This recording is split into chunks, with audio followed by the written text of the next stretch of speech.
The alarms screamed through the space station's corridors, red lights flashing in rhythm with the piercing sound.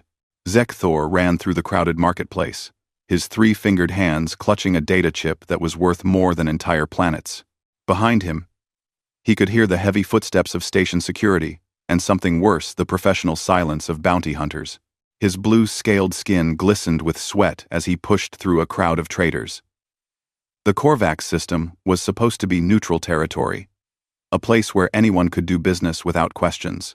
But neutrality meant nothing when you had 50 million credits on your head. Zekthor was a Vrillian, a species known for their skill with information and technology. He was slim and tall, with large eyes that could see in multiple light spectrums. For 15 years, he had worked as an information broker, buying and selling secrets to the highest bidder. It was a dangerous job, but it paid well. At least, it had paid well until 3 days ago. 3 days ago, Zekthor had made the biggest mistake of his life. He had stolen classified military data from the Hegemony Council itself. The Council ruled over 47 star systems and commanded fleets that could burn worlds. They did not forgive theft, especially not theft of their deepest military secrets. The data chip in his hand contained information about the Council's secret weapons programs, their spy networks, and evidence of war crimes they had committed against smaller civilizations. It was worth billions of credits to the right buyer. But first, Zekthor had to survive long enough to sell it. He ducked into a side corridor and pressed himself against the wall, trying to catch his breath. His ship was docked in Bay 17, but that was 3 levels up and half a kilometer away. Between him and safety were dozens of hunters who wanted him dead or alive. The bounty didn't care which. A voice crackled over his personal communicator. Zekthor of Vrillia, this is station security. Surrender now, and you will receive a fair trial. Zekthor almost laughed. A fair trial meant execution. The Hegemony Council had already declared him a traitor.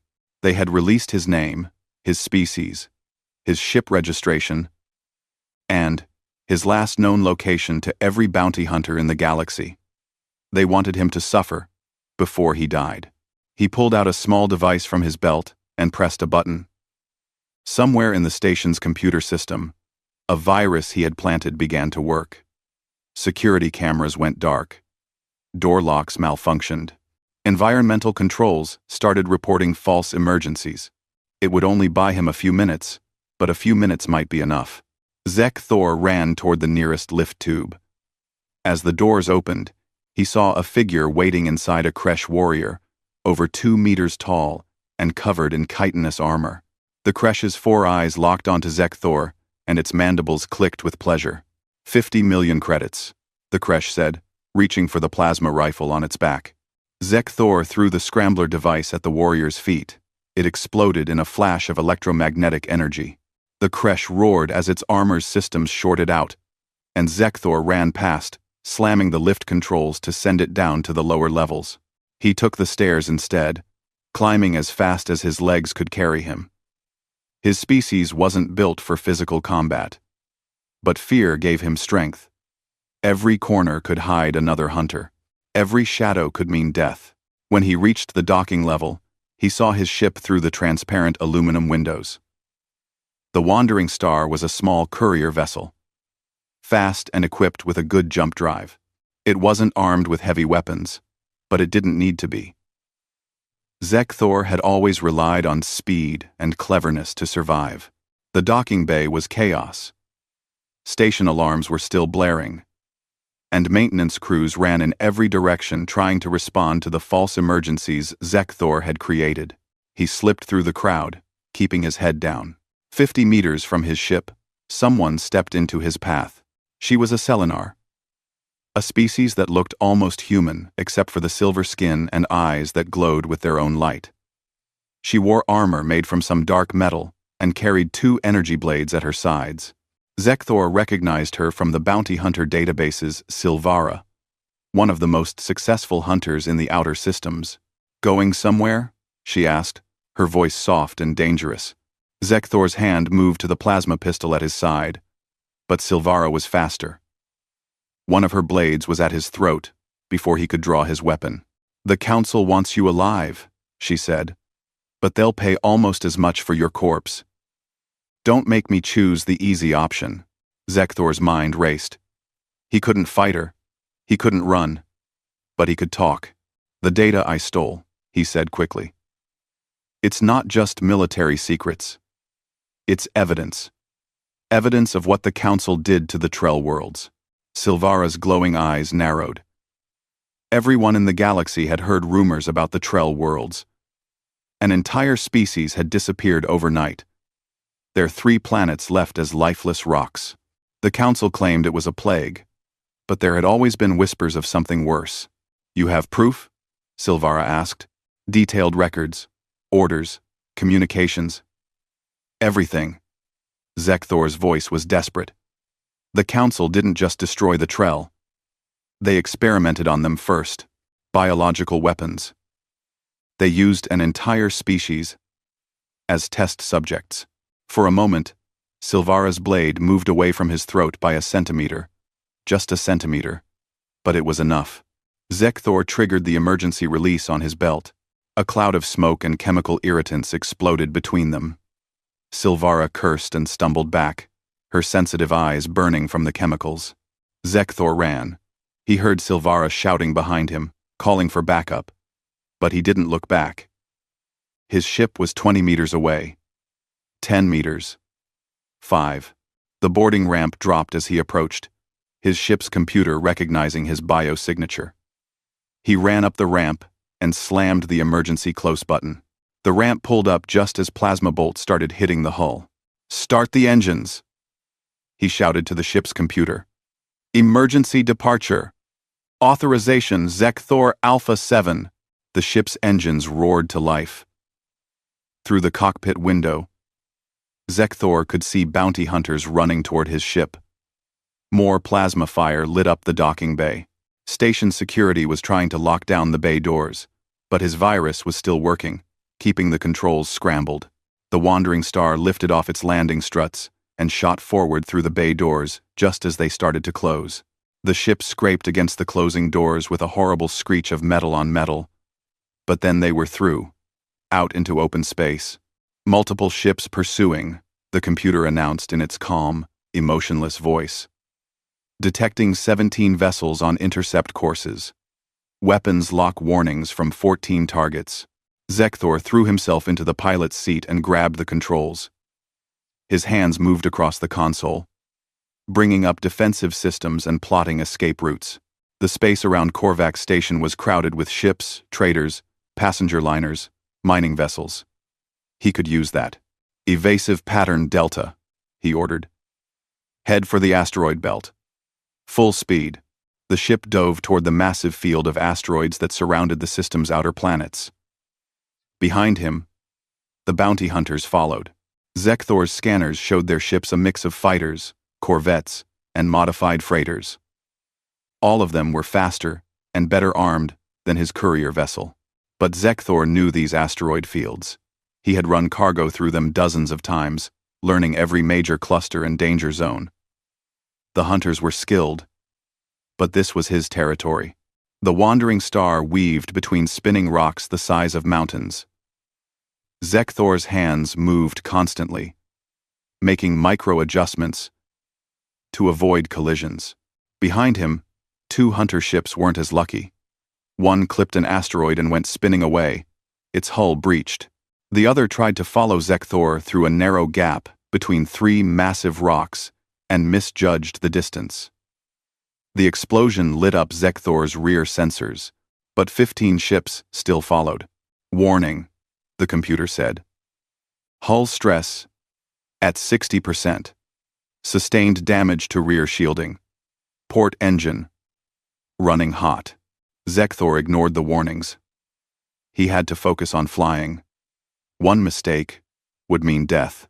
He led the hunters deeper into the asteroid belt, into regions where the rocks were smaller but far more numerous. It was like flying through a storm of stone bullets. His ship's shields flared constantly as small rocks bounced off them. More hunters fell behind, unable to match his piloting. but the best ones stayed on his tail. Silvera was there, in her sleek fighter. So was a Krell battlecruiser and a pack of Draxon raiders flying in tight formation. "Weapons lock," the computer warned. "Incoming missiles." Zekthor pulled the ship into a spiral, using a large asteroid as cover. The missiles impacted the rock, sending fragments flying in all directions. He used the debris cloud to break line of sight with his pursuers, then pushed the engines to maximum burn. The gap between him and the hunters widened. 500 meters. 1 kilometer. 2 kilometers. But his engines were overheating. Red warning lights covered his console. The port engine was shaking, threatening to tear itself apart. "Come on," Zekthor whispered to his ship. "Just a little further." He cleared the asteroid belt and found himself in open space. His navigation computer was already calculating jump coordinates, but the jump drive needed 90 seconds to charge. That was too long. The hunters were emerging from the asteroid field. Their weapons were charging. In seconds, they would open fire, and his damaged shields wouldn't survive. Zekthor made a decision. He pointed his ship toward a nearby moon and activated the gravity assist calculation. It was a risky maneuver, using a planet's gravity to slingshot around it at high speed. If he miscalculated, he would crash into the surface. But if he succeeded, he would gain enough velocity to jump before the hunters could catch him. The wandering star dove toward the moon. Alarms screamed as the ship entered the upper atmosphere. The hull began to heat up from friction. The ship shook violently. "Hull stress at 90%, the computer reported. "Structural failure imminent." "Not yet," Zekthor growled. "Hold together." The moon's surface rushed up at him, gray and cratered. He could see mountains and valleys in terrible detail. At the last possible second, he pulled up, skimming along the surface at a height of less than 1 kilometer. The gravity pulled at his ship, accelerating it around the moon's curve. The hunters tried to follow, but they were going too fast and couldn't make the turn. Most of them pulled up to avoid crashing. 2 weren't fast enough and became craters on the moon's surface. As Zekthor completed the slingshot maneuver, his jump drive indicator turned green. "Jump drive ready," the computer announced. "Jump," Zekthor commanded. "Random coordinates. Any direction away from here." Space twisted around his ship. Reality seemed to fold in on itself, and then the stars stretched into lines. The wandering star disappeared from normal space, entering the faster-than-light corridor of jump space. Zekthor collapsed back in his chair, his whole body shaking. But he knew it wasn't over. The hunters would track him. They would find him again. 50 million credits was too much money to ignore. He needed a plan. He needed somewhere to hide, somewhere the hunters couldn't follow. He pulled up a star chart and began searching for options. As he studied the map, his eyes kept drifting to one region that was marked in red with warning symbols: human space. Everyone in the galaxy knew to avoid human space. The humans were a young species, barely 200 years into interstellar travel. But they had earned a reputation that made even the Hegemony Council cautious. Humans didn't play by the normal rules. They didn't negotiate. They didn't compromise. And they protected their territory with absolute ruthlessness. But maybe, Zekthor thought, that was exactly what he needed. A place so dangerous that even bounty hunters wouldn't dare follow. Zekthor spent 3 days running. 3 days of jumping from system to system, never staying in one place for more than a few hours. 3 days of checking scanners constantly, looking for the ships that he knew were hunting him. They found him again in the Skelis system, a mining colony on the edge of civilized space. He had stopped only to refuel and buy supplies. But somehow, they knew. Maybe someone at the station recognized him. Maybe one of the hunters had planted a tracker on his ship during the chase at Korvax. It didn't matter. What mattered was that his scanners were now showing 12 ships on intercept courses. "Destination required," his ship's computer said in its calm voice. Zekthor pulled up the star chart again. His hands shook as he scrolled through the display. Every direction seemed blocked. The hunters were spreading out, cutting off his escape routes. They were being smart this time, coordinating their attack. To his left, 3 ships. To his right, 4 more. Above and below, the rest of the pack. They were forming a sphere around him, closing in from all sides. His fuel was low. His shields were still damaged from the asteroid field chase. His engines were barely holding together. He couldn't outrun them this time. Come on, he muttered, searching the star chart desperately. There has to be somewhere. Then he saw it. A gap in the hunter formation. One direction where no ships were moving to block him. He zoomed in on the chart and felt his blood run cold. That direction led to human space. The hunters weren't covering that direction because they assumed no one would be stupid enough to go there.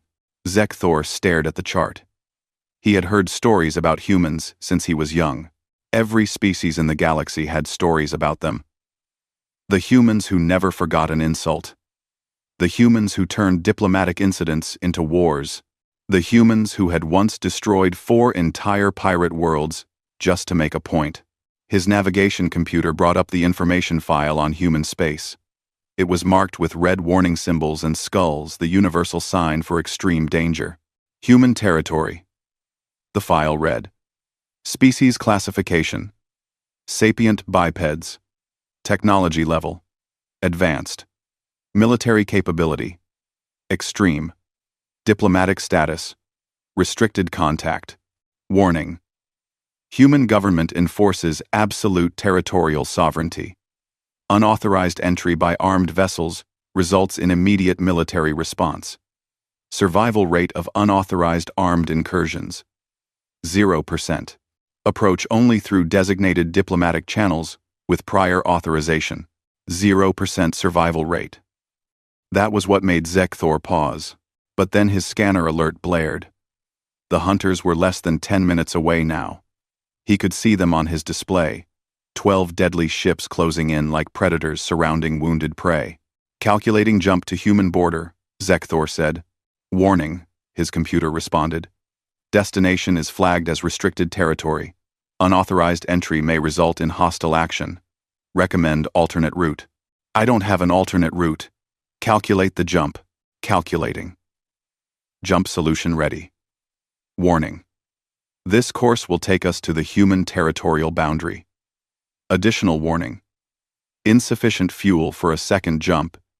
If this destination proves unsuitable. Zekthor closed his eyes. It was a terrible choice.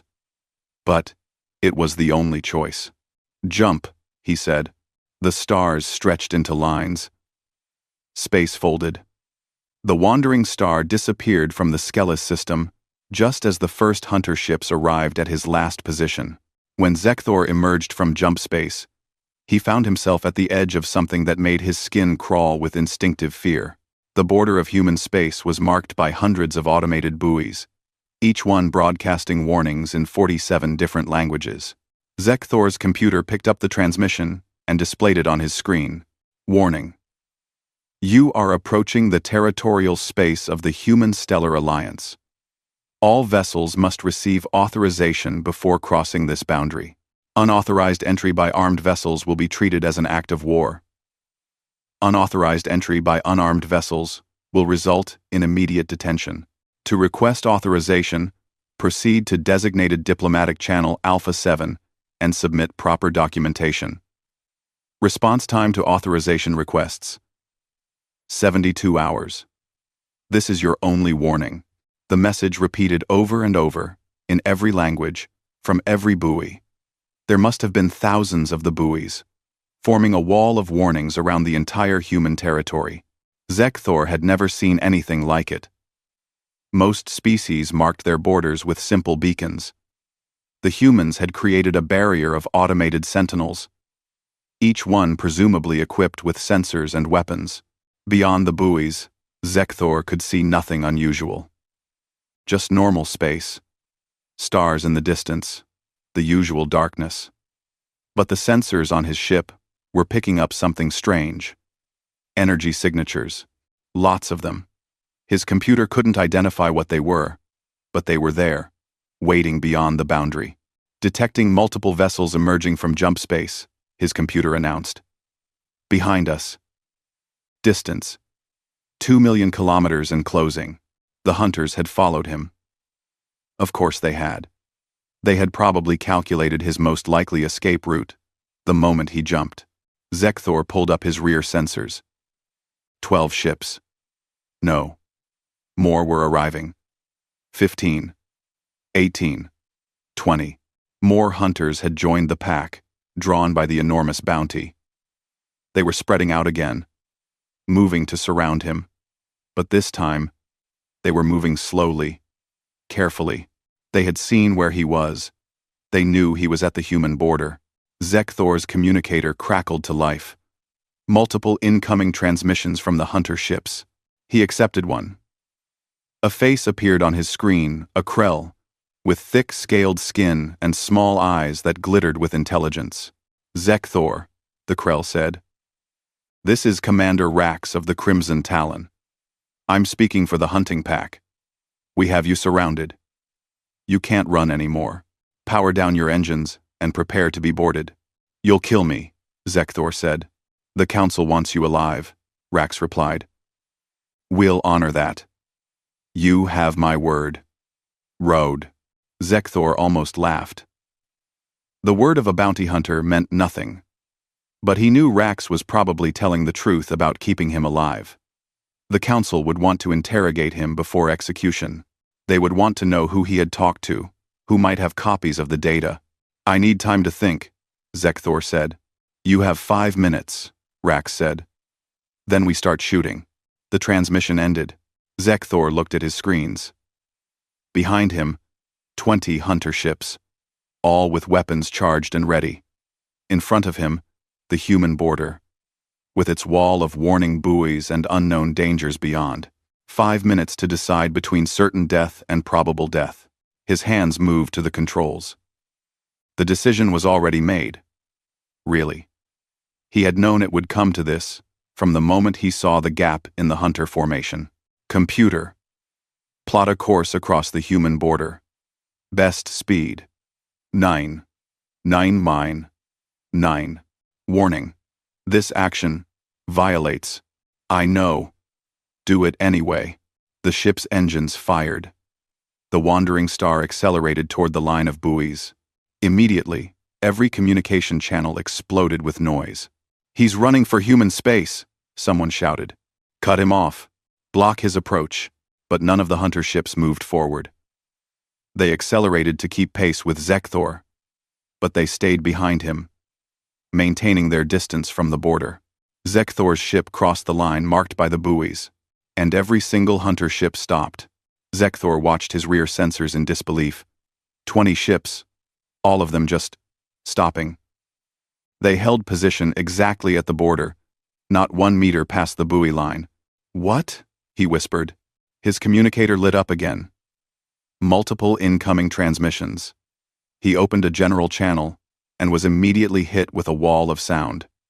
The hunters were all talking at once, shouting, arguing. Not going in there? 50 million credits? Are you insane? It's not worth it. Remember what happened to the Corsair fleet. Rax's voice cut through the chaos. All ships, maintain position. Do not cross the border. Zekthor opened a direct channel to Rax. What's going on? Why did you stop? Rax's face appeared on the screen again. The Krell's expression was unreadable, but there was something in his eyes. Something that looked almost like fear. You just crossed into human space, Rax said quietly. The bounty on your head isn't worth following you there. What do you mean? It's 50 million credits. No amount of credits is worth what the humans will do if we cross that line armed and unauthorized, Rax said. He glanced at something off-screen, then looked back at Zekthor. You don't understand what you've just done. You think you're safe now. You're not. You've just made things worse for yourself. Worse? How could things possibly be worse than 20 bounty hunters trying to kill me? Worse. Rax was quiet for a long moment. Then he said, "Good luck, Zekthor. You're going to need it." The transmission ended. Zekthor sat in his pilot chair, staring at his screens. Behind him, the entire hunter fleet was just sitting there, not pursuing, not attacking, just watching him fly deeper into human space. Another transmission came through. This one was from a ship. Zekthor recognized Silvara's fighter. "You stupid fool," Silvara said when he accepted the transmission. Her silver face was tight with anger. "Do you have any idea what you've done?" "I survived," Zekthor said. "That's all that matters." "No. You've traded one death sentence for another." Silvara shook her head. "We can't follow you into human space. The humans have standing orders to destroy any armed vessel that crosses their border without authorization. And they don't just destroy the ship. They track down where it came from. They hunt down the ship's organization. They make examples." "You're exaggerating," Zekthor said, but his voice was uncertain. 30 years ago, a pirate fleet raided a small human mining colony," Silvara said. "Just one colony. Maybe 5,000 people. The pirates killed about 100 humans and stole cargo worth a few million credits." Zekthor didn't answer. The humans didn't just hunt down that pirate fleet. They found the pirates' home bases. 4 worlds. 4 entire worlds where the pirates had families, where they had built cities and stations and settlements. The humans gave them one warning, one chance to surrender every single pirate who had participated in the raid. Silvara's glowing eyes were bright with remembered fear. The pirates laughed at them. They thought the humans were bluffing. "What happened?" Zekthor asked. Though part of him didn't want to know. The humans sent their fleet. They didn't negotiate. They didn't make threats. They just arrived and started firing. When they were done, those 4 worlds were dead rocks. Every station destroyed. Every ship atomized. Millions dead. The humans broadcast the footage across the entire galaxy with one message. "This is what happens when you harm our people." One message. One message. Zekthor felt cold. That's genocide. That's humans," Silvara said. "They don't start fights. But they finish them. Always. And they never, ever forget." She leaned closer to her camera. "Every bounty hunter in this fleet knows that story. Every one of us knows what will happen if we cross that border. The humans will destroy us. Then, they'll track down our home bases. Then they'll track down our families. They'll burn everything we ever built. Everyone we ever cared about. Just to make a point." "You're trying to scare me," Zekthor said. "I'm trying to warn you," Silvara replied. "We can't follow you into human space, but the humans are going to find you, and when they do..." She trailed off, then said quietly, "The bounty is still active. If you somehow survive and come back out, we'll be waiting. But honestly, I don't think we'll ever see you again." The transmission ended. Zekthor sat alone in his cockpit, surrounded by warnings and sensor displays showing him alone in the vast darkness of human space. Behind him, the fleet of hunters sat at the border, unwilling to cross a simple, invisible line. And ahead of him, somewhere in the darkness, were the humans. He had thought he was escaping death by coming here. Now he was starting to realize he might have just flown straight into it. The hunter fleet remained at the human border for 6 hours. 20 ships, all powered up and armed, all just sitting in space and staring at the boundary line as if it were made of solid steel instead of empty space. Inside the Crimson Talon, Commander Rax stood in his command center, watching the long-range sensors. Zekthor's ship had disappeared from their screens hours ago, swallowed up by the vast darkness of human territory. "Sir," his tactical officer said, "we're receiving messages from other ships. They're asking for orders." Rax didn't respond immediately. He was thinking about 50 million credits. That was enough money to retire, enough to buy a small moon and live in luxury for the rest of his life. All he had to do was cross an invisible line and capture one small courier ship with one frightened information broker inside. Sir? The tactical officer prompted. Stand down, Rax said quietly. We're not going in. But the bounty. I said stand down. Rax's voice was sharp. He took a breath and continued more calmly. Send a message to the other ships. The hunt is over. Anyone who wants to wait here on the chance that Zekthor comes back out, that's their choice. But we're not crossing that line. The tactical officer hesitated. Sir, with respect, we've crossed into restricted territories before. The Vax Nebula, the contested zone, even the edge of Council military space, that one time. Why is this different? Rax turned to look at his officer. The young Krell had only been with his crew for 2 years. He was skilled and brave, but he hadn't been around long enough to learn which lines you never crossed. Pull up the ship database, Rax said. Search for the Corsair fleet. The officer's claws moved across his console. Corsair Fleet, independent pirate organization. Operated in the outer systems between. Wait. The officer's eyes widened as he read further. It says they were destroyed. Total loss of all vessels and personnel. 43 ships and over 12,000 individuals. Cause of destruction. Military action by Human Stellar Alliance. Date: 18 years ago. The officer looked up. They lost their entire fleet? They lost more than that, Rax said. He pulled up a star chart and marked several systems. The Corsair fleet was based in the Tarsus cluster. 7 stations, 4 mining colonies, and 2 agricultural worlds. About 5 million people total. Most of them families of the fleet members. Was based? The officer asked. The Corsairs made a mistake, Rax said. They thought human space was easy prey. Young species, small territory, limited defenses. They did what pirates do. They raided a human transport convoy near the border. Killed everyone on board, about 200 humans. Took the cargo and ran. The officer was listening carefully now. The humans sent them a message, Rax continued. Return everything you stole. Surrender everyone who participated in the attack. Face trial for murder. The Corsairs laughed. They'd been raiding for decades. Nobody had ever been able to stop them. What did the humans do? They sent a fleet, not a small patrol, not a diplomatic envoy with threats, an actual war fleet.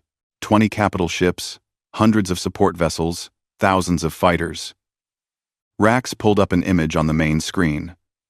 It showed a dark planet with glowing scars across its surface. This was Tarsus Prime, the Corsairs' main base. Population: 2 million. Now, population: 0. The officer stared at the image in horror. The humans didn't negotiate, didn't make threats. They arrived, gave one warning for civilians to evacuate, then waited exactly 1 hour. After that, they opened fire. Rax cycled through more images.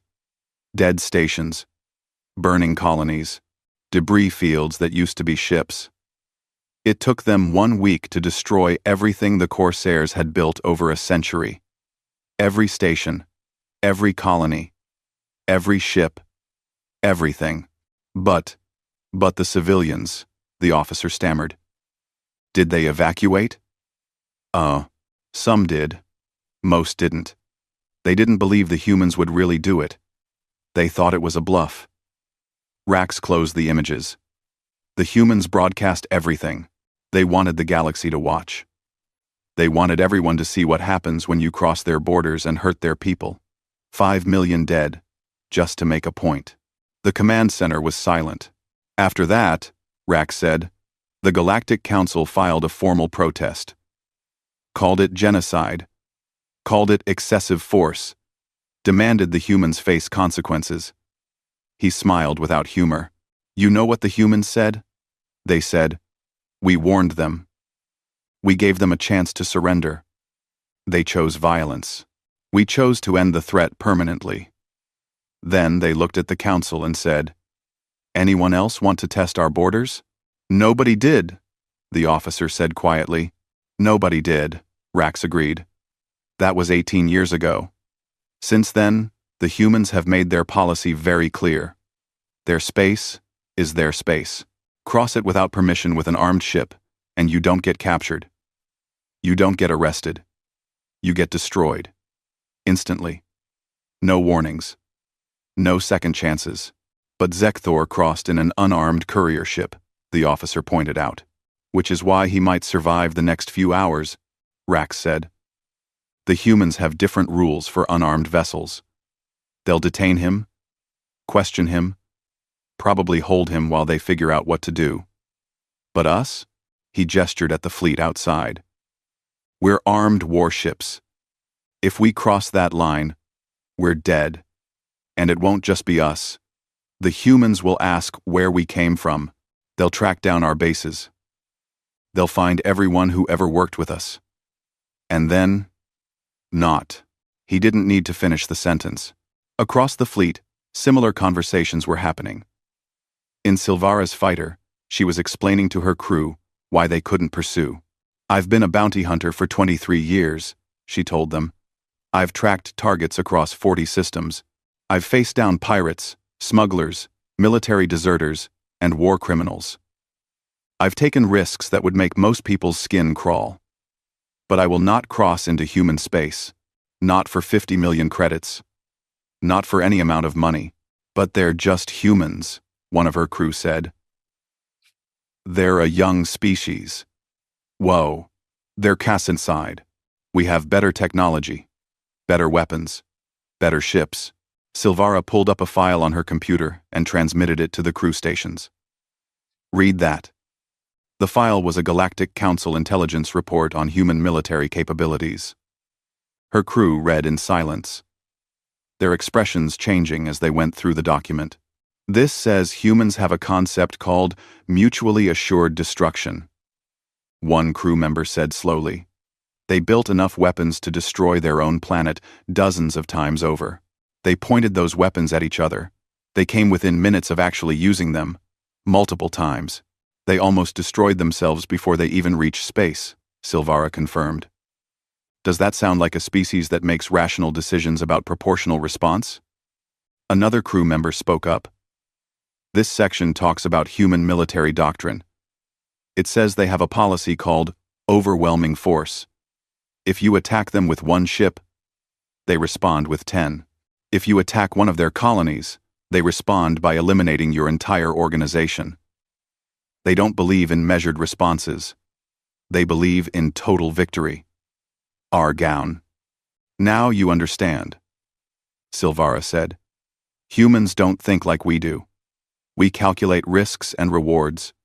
We weigh proportional responses. We consider diplomatic solutions. Humans, they calculate one thing. How do we make absolutely certain this never happens again? And their answer is always the same. Total destruction of the threat. In another ship, a Draxan pack leader was having a similar discussion with his warriors. The stories about humans aren't exaggerated, he told his pack. If anything, they're understated. I met a human once, in a neutral station. This was years ago, before I knew better. I insulted him. Nothing serious, just the kind of trash talk that happens in bars. His warriors waited. Nothing. At first, he just looked at me and said, I'll remember that. Then he left. The pack leader's expression was grim. 3 years later, I was running a job in the Kellis system. Suddenly, human patrol ships showed up. They knew my ship's signature. They knew my name. They knew everything about me. They arrested me. Said I had outstanding warrants in human space for threatening behavior toward a human citizen. That bar insult. 3 years later, they'd tracked me across the galaxy for an insult. What happened? One warrior asked. I spent 6 months in a human detention facility. They treated me fairly, followed their own laws. But the message was clear. They don't forget. Ever. Insult a human, and they'll remember. Harm a human, and they'll hunt you forever. The pack leader looked at his warriors seriously. That's why we're not crossing that border. Because even if we somehow managed to capture Zekthor and escape, the humans would remember. They'd track us down. Maybe not today. Maybe not next year. But eventually, they'd come. And when they did, we'd all die. Back on the Crimson Talon, Rax was reading through more historical files about humans. His tactical officer was doing the same, his expression growing more disturbed with each page. Sir, this file talks about human history before they reached space. They had hundreds of wars. Some of them killed millions of their own people. They invented weapons specifically designed to kill as many as possible as quickly as possible. They're an aggressive species, Rax said. Everyone knows that. No, sir, you don't understand. The officer pulled up specific sections. They didn't just fight over resources or territory. They fought over ideas, over beliefs, over concepts. And they didn't stop fighting until one side was completely defeated. Total war. Total victory. No compromises. Rax read the sections his officer had highlighted. Wars that lasted years. Decades. Generations. Humans who kept fighting long after any rational species would have surrendered. There's a section here about human psychology, the officer continued. It says humans have unusually strong emotional responses to threats. Something in their evolutionary history made them extremely aggressive when they feel threatened. The report calls it persistence, hunting behavior. They don't give up. They don't stop. They just keep coming until the threat is eliminated. Persistence hunting, Rax asked. Ancient humans hunted prey by chasing it, the officer explained. Not fast chases. Long chases. They would follow prey animals for days, never stopping, never giving up, until the prey literally collapsed from exhaustion. Then, they'd kill it. That behavior is still in their psychology. When they decide something is a threat, they pursue it until it's gone, no matter how long it takes. Rax felt cold. He thought about the Corsair fleet again. The humans had spent an entire week hunting down every single Corsair asset. Not just the military targets. Everything. They'd pursued the threat until it was completely, totally eliminated. A message came through from another ship in the fleet. Commander Rax, this is Captain Vel. We're leaving. The bounty isn't worth it. If Zekthor comes back out, maybe we'll try again. But we're not waiting here. This place feels wrong. Rax understood the feeling. Something about being this close to human space made his scales itch. It was like standing at the edge of a sleeping predator's den. You knew that if you stepped inside, the predator would wake up, and it would be angry. Acknowledged, Captain Vel. Safe travels. One by one, the other ships started leaving. Some would wait at nearby systems, hoping Zekthor might somehow escape human space. Others were abandoning the hunt entirely, deciding that 50 million credits wasn't worth the risk. Within hours, only 3 ships remained at the border. Silvara's fighter, Rax's ship, and a small scout vessel belonging to a hunter who was too stubborn or too greedy to leave. They sat in the darkness, watching the wall of warning buoys, and waited to see if Zekthor would ever come back out. None of them really thought he would. Zekthor flew through human space for 3 hours before anything happened.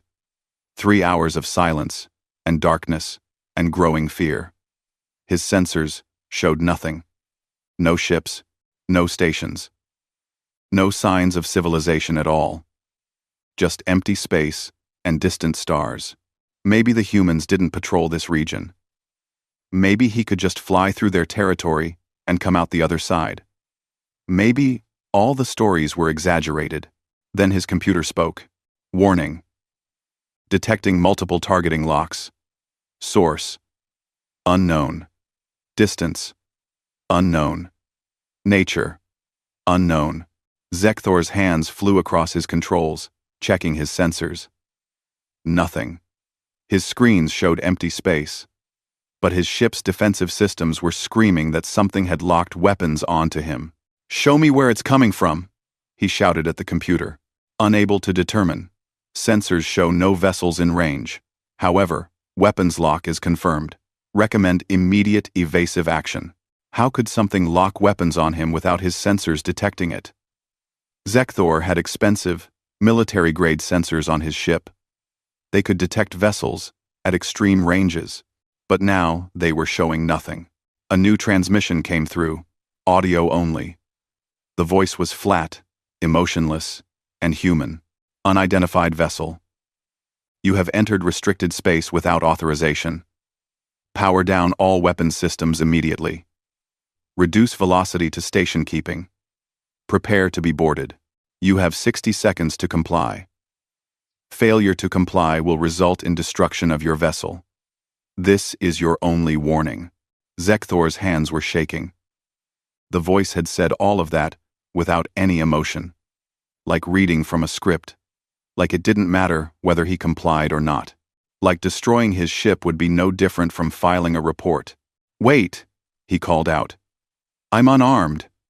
This is a civilian courier vessel. 50 seconds.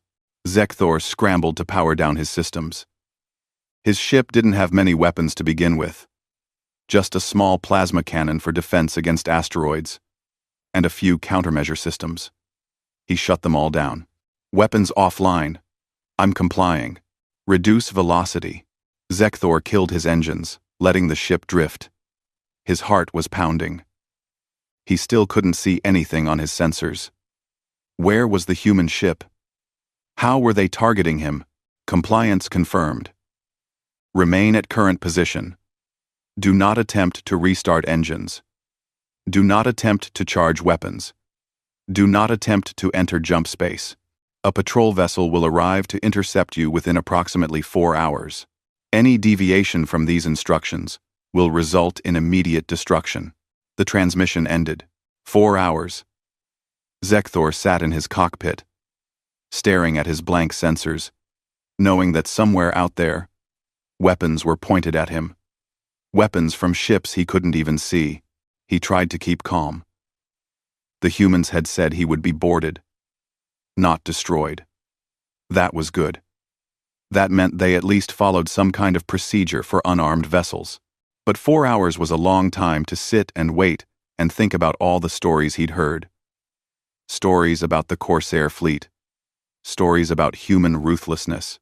Stories about species who crossed into human space and were never seen again. He pulled up his ship's information database and searched for everything he could find about humans. The file was marked with warnings and cautions.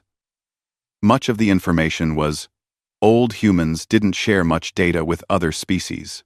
They kept to themselves, trading only at designated border stations, maintaining diplomatic relations but never getting too close to other civilizations. Zekthor read about human history. Wars that had killed millions. Weapons that could burn entire cities in seconds.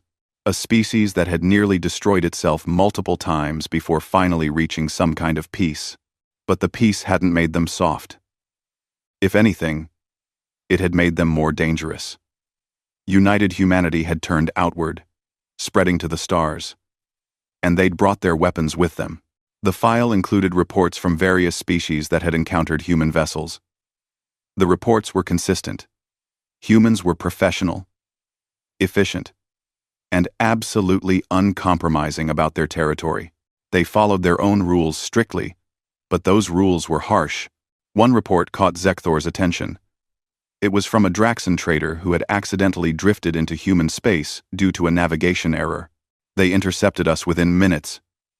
The report read, "We couldn't even see their ships on our sensors until they were right next to us. They boarded us immediately." The human soldiers were polite but firm. They checked every cargo container. They scanned every computer system. They questioned every crew member. When they were satisfied we were actually traders and not a threat, they escorted us back to the border. The whole process took 6 hours. They didn't hurt anyone. But the message was clear. They were in complete control. We were in their space, and we existed there only because they allowed it. 6 hours of interrogation and searching for an accidental border crossing. What would they do to someone who crossed intentionally while being chased by bounty hunters? Zekthor waited. The hours crawled by. After 3 hours and 47 minutes, his sensors finally detected something. A ship appearing on his display as if materializing from nothing. One moment, empty space. The next moment, a vessel. It was sleek and dark, covered in angles that seemed designed to absorb sensor scans. That was how they'd hidden from his sensors. Stealth technology. The other species in the galaxy had stealth ships, but nothing like this. This was complete invisibility until the humans decided to reveal themselves. The ship was small, about the size of a corvette. But Zekthor could see weapons mounted all over it. Missile tubes, energy cannons, point defense systems.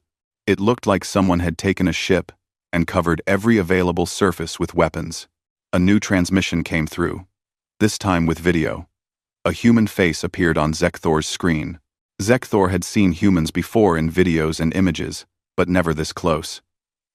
The human was male, with dark skin and black hair cut very short. His eyes were brown and intense. He wore a dark uniform with insignia that Zekthor didn't recognize. "I am Lieutenant Commander Hayes, of the Human Defense Space Vessel Resolute," the human said. His voice was calm but carried an edge of authority. "You are in violation of Human Stellar Alliance territorial law. State your species, identity, and reason for entering restricted space." "I am Zekthor of Vrillia," Zekthor said quickly. "I'm an information broker. I entered your space because I was being pursued by bounty hunters.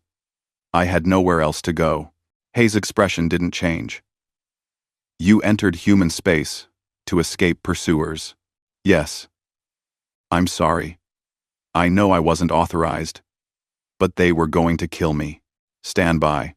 The transmission went silent, but the video feed remained active. Zekthor could see Hayes looking at something off-screen, reading information on displays that Zekthor couldn't see. The human's face was unreadable. After a minute, Hayes looked back at the camera. "Our sensors detected a fleet of 20 vessels at our border approximately 4 hours ago. Those vessels remain at the border, but have not crossed. We assess those to be your pursuers." "Confirmed?" "Yes. 20 bounty hunters." "Nature of bounty?" Zekthor hesitated. Should he tell the truth? Would the humans care about data theft from the Hegemony Council? "I asked a question," Hayes said. His voice hadn't gotten louder or angrier, but something about it made Zekthor's skin go cold. 50 million credits. The Hegemony Council put the bounty on me. I stole classified data from them. What data? Military secrets. Information about their weapons programs. And evidence. Evidence of war crimes. For the first time, Hayes' expression changed slightly. His eyes narrowed just a fraction. "Explain." "The Hegemony Council destroyed 3 worlds belonging to a species called the Trell. They claimed it was a plague, but I have evidence it was deliberate. They tested biological weapons on the entire Trell species. Then they destroyed the worlds to cover it up." Hayes was quiet for several seconds. "You have proof of this?" "Yes, complete records, communications, orders, everything." "Stand by." The transmission went dark. Zekthor sat in his cockpit, alone with his thoughts. He'd just told a human military officer that he was a data thief, with evidence of genocide. He had no idea how the humans would respond. 10 minutes passed. 20. Half an hour. Then the transmission reopened. Hayes' face appeared again. "You will be taken to Station Gamma 7 for processing," Hayes said. "Power down all systems except life support. We will tow your vessel. Do not attempt to resist or deviate.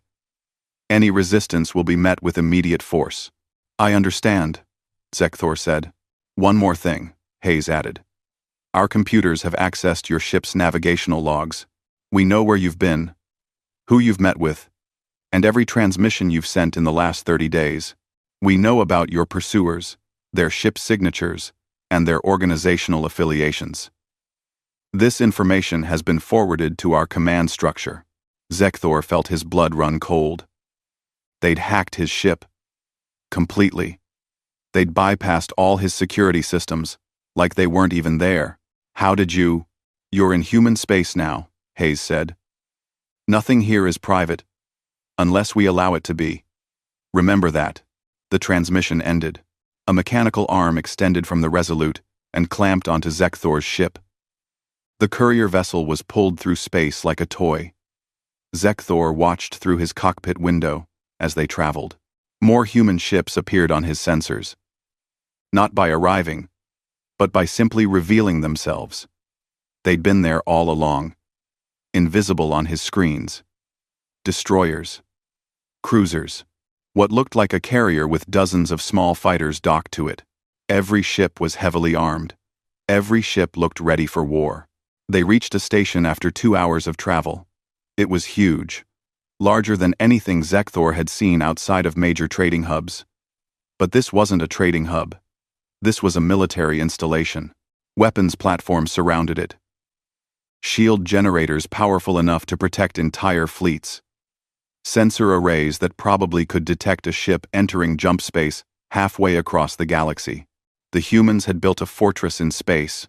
Zekthor's ship was pulled into a docking bay. The bay doors closed behind him, and he heard the atmosphere being pumped back in. Gravity systems activated. Armed soldiers were waiting when his boarding ramp opened. Humans in full combat armor, carrying weapons that looked far too large and powerful for station security. Exit your vessel, one soldier commanded. Hands visible. Move slowly. Zekthor obeyed. He walked down the ramp on shaking legs. The soldiers surrounded him immediately. One of them produced a scanning device and waved it over Zekthor's body. Clean. No weapons. No explosives. No biological agents. This way, another soldier said, gesturing with his weapon. They led Zekthor through the station corridors. Everything was clean, efficient, organized. Humans moved through the corridors with purpose. All of them in uniform. All of them looking disciplined and professional. They brought him to a room. It was small, with white walls and a single table with 2 chairs. It looked like an interrogation room. Sit, the soldier ordered. Someone will be with you shortly. The soldiers left, and Zekthor heard a door lock behind them. He sat at the table and waited. He'd escaped the bounty hunters. But now he was in the hands of the humans. And from everything he'd seen so far, he wasn't sure which was worse. The stories about humans hadn't been exaggerated. If anything, they'd been understated. The humans were efficient, organized, technologically advanced, and absolutely in control of their space. And Zekthor was completely at their mercy. The door opened. A woman entered. Human, wearing a different uniform from the soldiers. She carried a datapad and sat down across from Zekthor. "Hello, Zekthor," she said. Her voice was neither friendly nor hostile, just neutral. "My name is Commander Chen. We're going to have a conversation about why you're here, what you stole, and what happens next. I suggest you answer all my questions completely and honestly." "What if I don't?" Zekthor asked, before he could stop himself. Chen looked at him with eyes that seemed to see right through him. "Then you'll spend a very long time in a very small cell while we verify everything ourselves. We have your ship. We have your computer systems. We have your data. We don't need your cooperation. But things will go faster and easier for you, if we have it." She opened her datapad. "Now," she said, "let's start from the beginning." Commander Chen asked questions for 6 hours. She was thorough, patient, and relentless. Every time Zekthor answered something, she asked 3 more questions to verify it. She cross-referenced everything he said with data they'd pulled from his ship's computers. She asked about the Hegemony Council data theft, about the evidence of the Trell genocide, about his contacts, his clients, his entire information network, about the bounty hunters pursuing him. Zekthor answered everything honestly. He was too exhausted to lie, and besides, Chen had made it clear They already knew most of it anyway. They'd hacked his computers so completely that they probably knew things about his business that he'd forgotten. When Chen finally closed her datapad, Zekthor was slumped in his chair, physically and mentally drained. "Thank you for your cooperation," Chen said. She stood and walked to the door, then paused. "You'll remain in detention while we review your case. It could take several days. Food will be provided. You'll have access to basic amenities. Don't try to escape. You're in the middle of a military station in the heart of human space. There's nowhere to go." "What's going to happen to me?" Zekthor asked. Chen looked at him thoughtfully. "That depends on what we find when we verify your information. If everything you've told us is true, you have some value. If you've lied, or if the data about the Trell genocide is false, you'll be turned over to the Hegemony Council, as per our extradition treaty." "You have an extradition treaty with them?" "We have treaties with most major powers," Chen said. "We don't involve ourselves in galactic politics, but we maintain diplomatic relationships. That includes honoring extradition requests for criminals who flee into our space." She tilted her head. "Of course, we only extradite people after they've been processed through our legal system first. And if we find evidence that the requesting party intends to harm the individual for political reasons rather than legitimate crimes, we reassess." She left, and guards escorted Zekthor to a cell. It was small but clean, with a bed, a bathroom, and a small desk. The walls were solid metal. There were no windows. The door locked with a heavy sound that made Zekthor's heart sink. He lay on the bed and stared at the ceiling, wondering what would happen next. 3 days passed. Zekthor saw no one except the guards who brought his meals. The food was bland, but nutritious. Human food, designed for human biology, but with enough nutrients that it wouldn't harm him. He spent the time thinking about his situation. He'd escaped the bounty hunters, but he'd trapped himself in human space. The humans would review his case, verify his data, and then decide his fate. If they believed him, maybe they'd let him go. If they didn't believe him, or if they decided he was more trouble than he was worth, they'd hand him over to the Hegemony Council. Either way, his freedom was in their hands.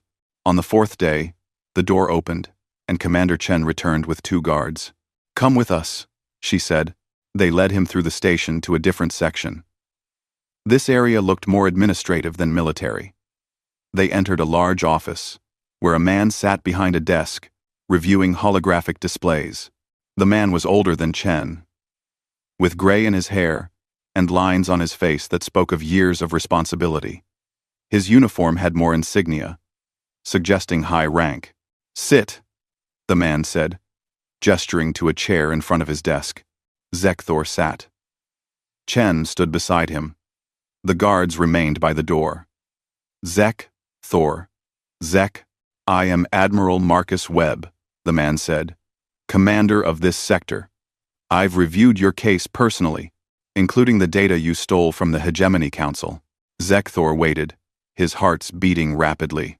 "The evidence you possess regarding the Trell genocide is authentic," Webb said. "Our analysts have verified it. The Hegemony Council did indeed test biological weapons on the Trell species, then destroyed their worlds to eliminate witnesses and test subjects. The genocide killed approximately 4 billion individuals."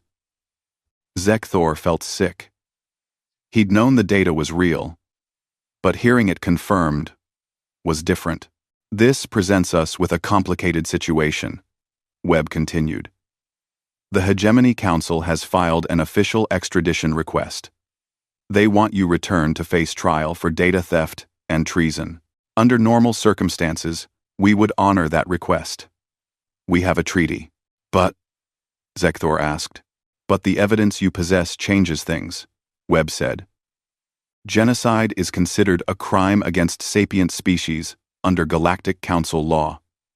The Hegemony Council is in violation. They committed this crime, then lied about it to the entire galaxy for 30 years. So you won't extradite me?" "I didn't say that." Webb leaned back in his chair. "Understand something, Zekthor. We don't involve ourselves in galactic politics. We don't take sides in disputes between other powers. We maintain our neutrality very carefully. But we also don't tolerate genocide. It's one of the few things we consider an absolute moral line. ESA. Webb pulled up a new holographic display. The data you stole would be valuable to the Galactic Council. It could force the hegemony to answer for their crimes. But you stole it for profit. Not justice. You were planning to sell it to the highest bidder. Zekthor couldn't deny it. However, Webb continued, your motivations are less important than the information itself. We've made a decision. We're going to offer you a choice. What kind of choice? Option 1. We honor the extradition request. You go back to the Hegemony Council.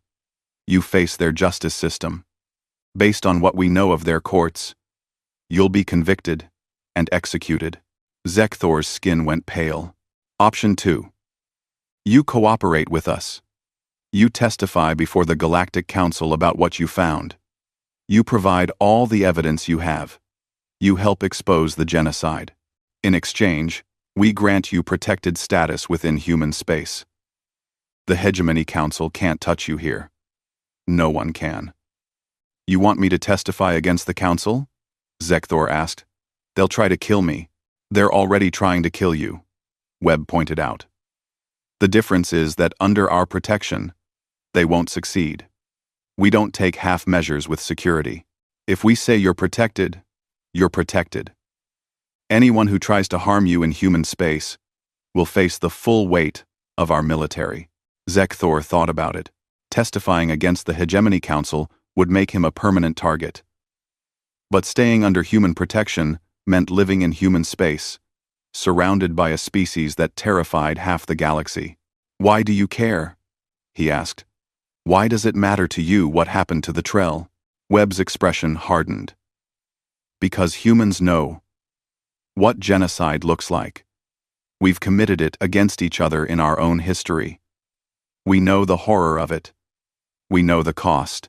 And we decided, as a unified species, that we would never allow it to happen again. Not to us, and not to others, if we could prevent it. He leaned forward. The Trell can't speak for themselves. They're all dead. But their evidence can speak for them. And you're the one who has that evidence. So I'm asking you, what do you want to do with it? Zekthor thought about the 4 billion Trell who had died. He thought about the Hegemony Council, comfortable and secure in their power, confident they would never face consequences for what they'd done. He thought about the bounty hunters waiting at the border, and about how the humans had made them all stop with nothing but reputation and resolve. I'll testify, he said. Webb nodded. Good. Commander Chen will handle the arrangements. You'll be given quarters on this station. You'll work with our legal team to prepare testimony. When the time comes, we'll transport you to the Galactic Council headquarters with full security. And after the testimony? Zekthor asked. What happens to me then? That depends on you, Webb said. If you want to stay in human space, we'll arrange something. Work, residence, protection. If you want to leave, we'll make sure you have the resources to disappear somewhere safe. We don't imprison people for helping us. Zekthor. We're not the Hegemony Council. The meeting ended, and Chen escorted Zekthor to a different part of the station. These quarters were much nicer than the cell. A small apartment with a bedroom, bathroom, living space, and even a window looking out at the stars. You'll have limited access to the station, Chen said. Certain areas are restricted. Guards will accompany you anywhere outside this section. Consider it protective custody, rather than imprisonment. What about the bounty hunters? Zekthor asked. The ones waiting at the border? Chen smiled slightly. Let me show you something. She pulled up a screen and showed him a recorded transmission. It was footage from the border, from human sensors watching the bounty hunter fleet. In the recording, the 3 ships that had remained at the border were sitting in space, waiting. Then, a human patrol vessel appeared, decloaking right in front of them. The patrol ship broadcast a message. Attention unidentified vessels. You are within sensor range of human territorial space. Your continued presence suggests hostile intent. You have 1 hour to leave this region. If you remain, you will be classified as a threat to human security and dealt with accordingly. The bounty hunter ships immediately powered up and left, jumping away as fast as their drives could manage. They learned their lesson, Chen said. Don't wait at our borders with weapons ready. Don't loiter near our space. And definitely don't come inside. She showed him another piece of footage. This one was from 3 days ago. A single ship had crossed the border, a small, fast vessel that tried to use stealth to slip past human sensors. It had lasted 30 seconds before human defense systems detected it and destroyed it. The explosion was brief and absolute. That was a bounty hunter, Chen said. Got greedy. Thought he could sneak across, grab you, and leave before we noticed. He was wrong. Zekthor watched the explosion loop on the screen. You didn't warn him. We warned all of them when they approached our border, Chen said. The warning buoys make it very clear. Unauthorized armed vessels will be destroyed. No exceptions. He chose to cross anyway. That was his decision. She turned off the screen. The other hunters got the message. They've all left. The bounty is still active, but no one's willing to enter human space to collect it. You're safe here. Over the following weeks, Zekthor worked with human legal experts to prepare his testimony. They were thorough and professional, treating the case with the seriousness it deserved. They organized the evidence, verified every piece of data, and built an ironclad case against the Hegemony Council. Zekthor learned more about humans during this time. They were intense and focused, but not cruel. They followed rules strictly, but the rules were generally fair. They were cautious with outsiders. But once they decided to trust someone, they protected them completely. He also learned why other species feared them. It wasn't just their weapons or their technology. It was their mindset. Humans had learned hard lessons from their own violent history. They'd nearly destroyed themselves multiple times. They'd committed atrocities against their own people. And from those experiences, they'd developed an absolute refusal to be victims again. They would never let another species do to them what they had done to each other. They would never allow their people to be attacked without responding with overwhelming force. It wasn't cruelty. It was a survival instinct, hardened by centuries of war and suffering. The day came for Zekthor to testify. Human security transported him to the Galactic Council headquarters in a convoy of warships. The Hegemony Council protested, calling it an invasion. The humans ignored them. Zekthor stood before the Galactic Council and told them everything. He presented the evidence. He showed them the communications, the orders, the detailed records of biological weapons tests. He showed them what the Hegemony Council had done to the Trell. The council representatives listened in horror. The evidence was undeniable. The Hegemony Council tried to discredit Zekthor. They called him a thief and a traitor. But they couldn't discredit the evidence itself. It was all verified, authenticated, and absolute. The Galactic Council voted to investigate. It would take years, probably, to bring actual justice. Galactic bureaucracy moved slowly, but the truth was out now. The Hegemony Council would face consequences. After the testimony, human ships took Zekthor back to their space. Admiral Webb met with him one final time. You did well, Webb said. The Hegemony Council will face investigation and probably sanctions. It's not perfect justice, but it's better than silence. What happens to me now? Zekthor asked. That's up to you. We've arranged several options. You can stay here, work as a consultant on xenocultural matters. You can relocate to one of our civilian systems and start a new life. Or we can give you a new identity and resources to disappear into the outer systems. Zekthor thought about it. He'd spent his whole life running, hiding, dealing in secrets. Maybe it was time for something different. I'd like to stay, he said, if that's allowed. It's allowed, Webb said. Welcome to human space, Zekthor. Try not to break any more laws. Months passed. Zekthor settled into his new life on Station Gamma 7. He worked as a consultant, helping human intelligence understand information networks in other species' territories.